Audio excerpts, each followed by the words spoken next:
And it is a big welcome to our panel this week. She is the head of social for DD Group Australia, Karalee Evans. Welcome back. Thank you. And he is the editor of CNet Australia, Seamus Byrne. Welcome back to Download. Thanks for having me. Don't forget, you can tweet along with the show live. The hashtag is Download This Show. I'd love to know your thoughts, particularly about data retention. Because when is a website not a website? Well, apparently when George Brandis attempts to describe it on national TV. The web address is part of the metadata. The website. The web address. The electronic address of the website. That is the sound of Attorney General George Brandis in something of a car crash interview trying to explain to Sky News' David Spears what exactly it is that they're planning on retaining as part of the government's new plans to keep your metadata. And Seamus, there is an ancient proverb: never bring an Attorney General to a tech fight. What exactly is it that they are talking about retaining? Because people hear the idea of all of your data being kept and your mind instantly goes to 1984. But there's a very specific list of things that they want to get. They are still not being very clear about what they're planning on collecting. And this is part of the problem at this point. A big part of it is they're saying they just want to be able to keep getting the information that they currently get, in the sense that already there are about, I think the latest stat was about 330,000 warrantless requests for metadata took place in 2012, 2013.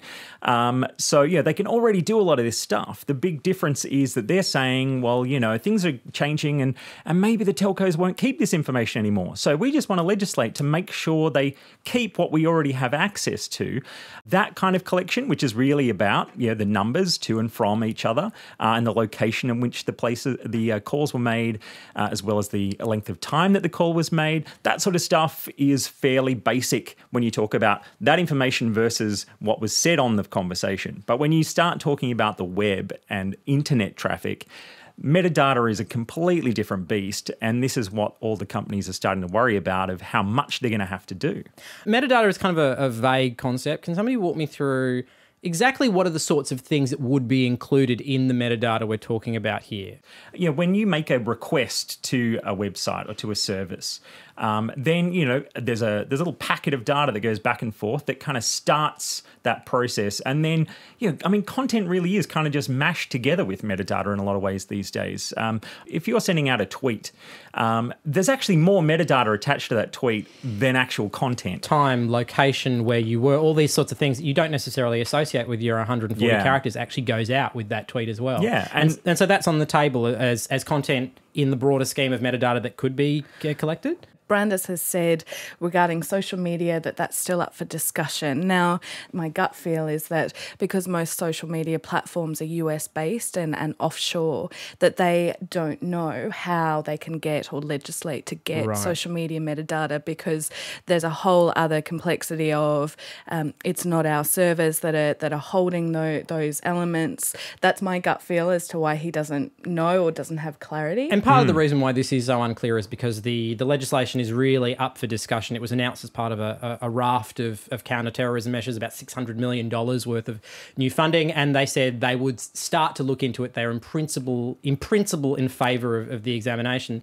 The really important point here is that Australians need to become informed, and they need to understand the difference between a government requiring a warrant to access data because they have a hypothesis or because they're investigating something, versus the government just putting out a massive bloody net for 2 years and capturing trillions of data, and then, whatever they feel or however they want to just go in and get this one and this one. So I think there's a big difference, and I think I would encourage particularly listeners and watchers now of this program to go and read people like Stilgarian, Dan Nolan, Gordy Guy, CNet. Become informed, understand what the difference is and understand what the implications are, and then say how you feel about it. The mere act of keeping this information, having it stored, creates its own risks, though, don't it? Yeah, absolutely. I mean, this is, as iNet's pointed out, so they do about 15% of all Australian traffic. They're the third biggest ISP.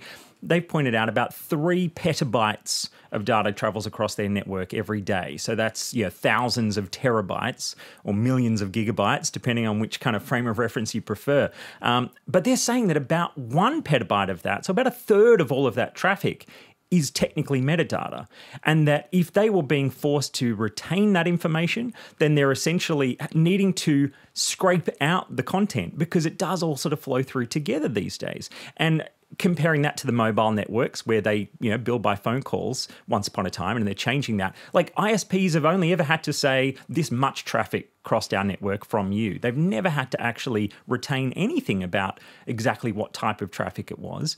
So when you think 2 years worth of 1 petabyte of data a day, we're talking like heading towards an exabyte to get to the, what goes beyond petabyte. My mind boggling as we speak. Yeah, so like this is the kind of data they're being told, and yet we've had Abbott and Brandis saying, well, we're not asking them to collect anything they don't already collect. It's like, no, you absolutely are asking them to do that. And suddenly that becomes a massive pool of data that some people would be very interested in trying to get their hands on. I think then there's also the beautiful irony at the moment that these providers will have to pass on the costs of storing that data. So Australians will pay for the right to have their freedom taken away by this government.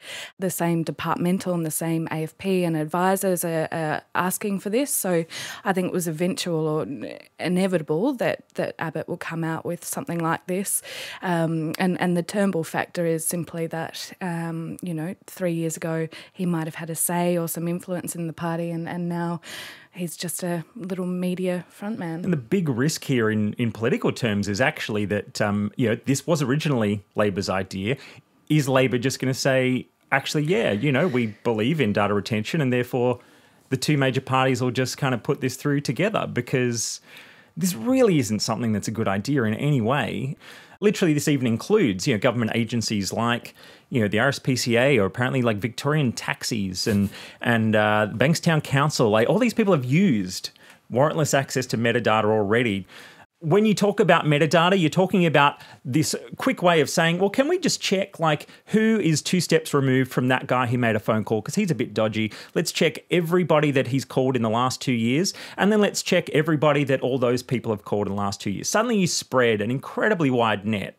You start to just get into this kind of ridiculous overanalysis, which really does then just build this whole guilt by association that just goes way too far and very easily way too quickly. Marketers, Coles, are launching financial services where they're going to now tie credit cards and loans and home loans to your purchasing behaviour because they can track if you shop during the day or on weekends and buy fruit and veg, then you're a much better insurance risk than people who shop late at night buying pasta and carbohydrates. I mean, that's the type of metadata that from a commercial world is really driving a lot of the predictive marketing, big data marketing. So my question is, what's the parameters? Is there a way that these providers can commercialise to try and recoup the costs, or is it completely just for the government, or where are the parameters? All right, we'd like to know, what are your questions when the government is examining data retention? What are the things that you as an internet user really want to know? Let us know in the comment section down below. And of course, you're watching this on YouTube, so make sure you subscribe to RN. My name has been Mark Fennell, and thanks for watching another chunk of Download This Show.